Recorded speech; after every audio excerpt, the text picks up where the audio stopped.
the individual has been caught. Apparently, the person alleged to have done this. It seems pretty clear, but you're supposed to say that. Authorities announced that they arrested Robert Bobby Crimo III, who has been identified as a person of interest previously. The mayor, by the way, said, and I want to read this before we get into what we know about this person, because it's such an interesting question to ask at this point. Mayor Nancy Roddering, who had also apparently been his Cub Scout leader, says he was just a little boy. It's one of those things where you step back and say, what happened? How did someone become this angry, this hateful, to then take it out on innocent people who literally were just having a family day out? Now that mayor is trying to be understanding and trying to, get across empathy or compassion for the victims and the surviving, family of them. But in another way, kind of a stupid question. How do you become so hateful? Look around. Like, look around at basically all of our culture. Look around at some of the most popular stuff. They are constantly trying to fill people with rage and fear and suspicion and envy and all of that. Murderous rage, always cloaked by an absolute fear and suspicion and hatred of diversity or anything that's unlike you, a veneration of violence, both by the state, by the military, and by individuals. They didn't lift up Kyle Rittenhouse by accident. They make of these people their heroes. And they tell you constantly they're coming for you. They're taking everything, insert a noun, your job, your woman, your life, your pride, your position in society, whatever. They're taking everything that you have. And so you really do need to start shooting people. But the people who say that wear ties and they're on, fancy sets and stuff like that. So they're safe. We can't do anything about them or say anything about them. We just have to deal with the aftermath of all of the inevitable, predictable violence that they inspire on a regular basis. Yeah. Look at who we made. Look at who we made president. I mean, that's it, and look at how accessible not just guns are, but this hateful ideology. You don't even need to search for it online, right? It's there every single night, blaring on Fox News. And the last thing I was gonna say is that, Highland Park has a large Jewish population historically, right? And there is now some reports that this young man tried to actually enter into a synagogue before this shooting even happened. So let's remember that a lot of the racism that has been peddled by the right is very tied to anti-Semitism. Yes. And not forgetting that. And I know we're gonna find out more as the days go by. Yeah, exactly. Yeah, and so look, there's so many groups that should be more horrified of the way that they have been made to be targets for this sort of violence, and don't. They support the ideology that is making them targets. But yeah, they're also this inevitably. They also inspire anti-Semitism as well, like that. That is not new, that is not unique, that is not novel. It is in basically all of these. It's the oldest bigotry we have in the world. It's so insanely ancient. It's Nazism, right? And it's like, it is also this belief that like Jews are controlling the people of color / the migrants, right? I mean, like these go hand in hand. All people who study hate groups understand. Exactly. This is what you get in a country that is increasingly accepting of fascism. This is what you get. Yep. And again, like people will use words however they want. Like I mean, like the core primal form of fascism. We see it acted out in popular culture, in the media, constantly. And this is the inevitable outgrowth of it. It's led by elites who demonize the exact sort of people that they are. But on the ground, this is what it looks like. And also comes in other forms that we're gonna be talking about later on in the show today. But for now, let's move to more about the shooter.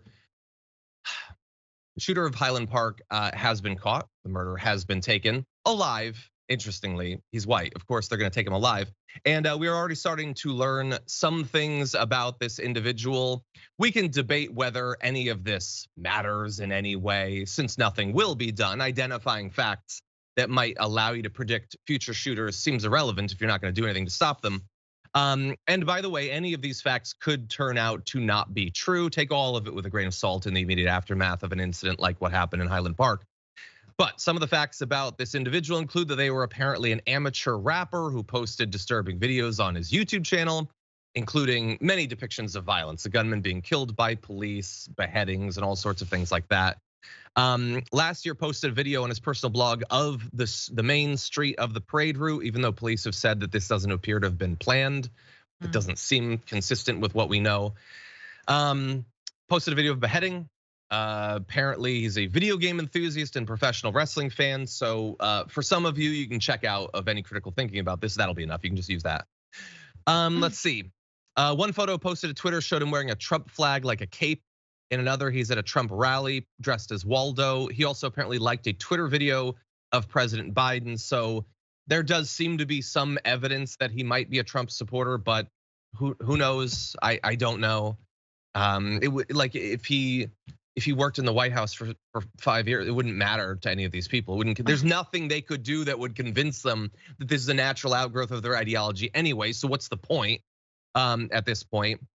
He also was the administrator of a Discord channel named SS that has since been taken down. And you can in fact see the photo of him with the Trump flag here. Again, evidence is irrelevant, whether he means it or not. They'll say that it was photoshopped, or they'll say that it was ironic, or they'll say whatever it is that allows them to go back to ignoring the horrible violence that they placidly allow. So a lot of facts, Francesca, about this guy. Any thoughts? I mean, I have to say that I think that, no matter what the identity of this person is, I still come back to the fact that the fastest way to disarm this kind of hate truly is to have gun control. For the love of God, gun control. And it is something that, and this is sad to say, I know it is partisan. It's been made to be partisan as much as we try to make it non-partisan. And it is absolutely tied to an identity of white settler colonialism, which this country was founded on. So in a lot of ways, it is very, very fitting that this happens on the 4th of July, considering all of the things that when independence in this country was established, many people were still enslaved, and only more so after July 4th. And then of course the genocide of Native Americans, but I put that all aside. And to say that there is the commonality, and like every time we say the shooter is white, then the right will point to when the shooters are not white. And it's like, yeah, okay, so what's the common factor here? Yep. And it truly is guns and the accessibility of them and how insane we are to flood our streets with this many of them. That being said, it is very important, like we should not drop this thread of white supremacy and understanding where the hell this comes from. And you're totally right that as gun control seems to be the thing we cannot ever touch, and we look to mental illness, yeah, let's talk about how Nazism is a form of mental illness. Exactly, yeah. Yeah, and especially at this point, the idea that we're ever gonna wholly weed out people ending up like this, being so hateful of everyone around them. It's gonna be very difficult to do that when some of the most popular rich people in media and pop culture are desperately trying to create these people. Tucker Carlson's not going away. Sean Hannity, Ben Shapiro, Michael Knowles, all of them, Dave Rubin, Jordan Peterson, all of them. They want to create a generation of people like this, and they will do that. The only thing that we can hope, and even this is purely hypothetical, is that we could potentially stop them from having guns. You can't stop this person from being who they are necessarily, but you can limit their ability to kill as many people as possible. You can do that.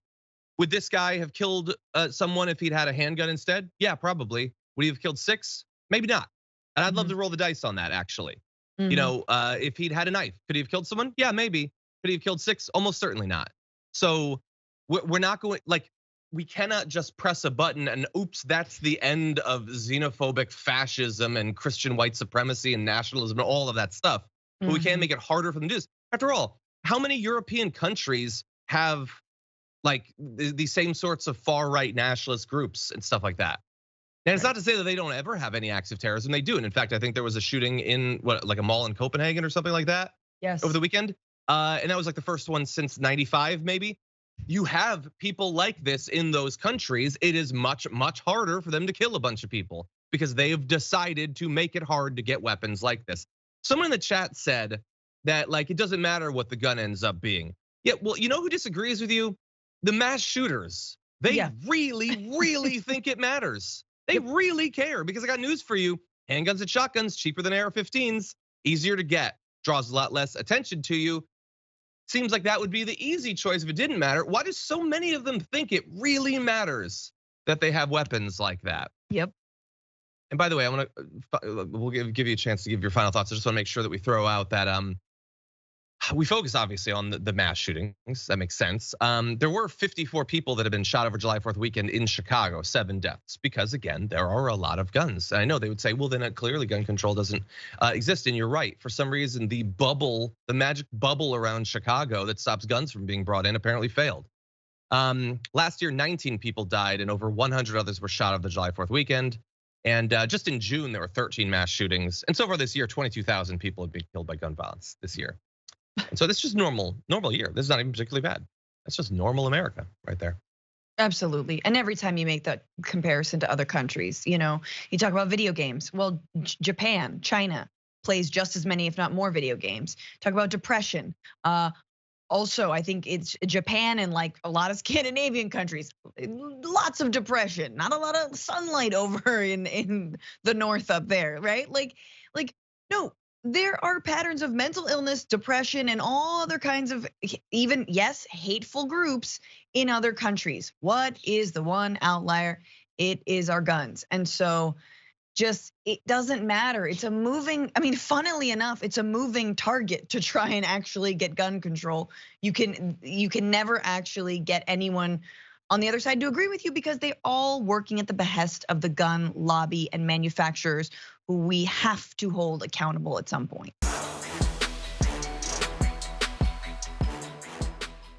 For more political news breakdowns, interviews, stories of activism, and me trying my hardest to care about the occasional big celebrity news story, subscribe to our YouTube channel at youtube.com/thedamagereport. And you can ring the bell wherever it is so you don't miss anything.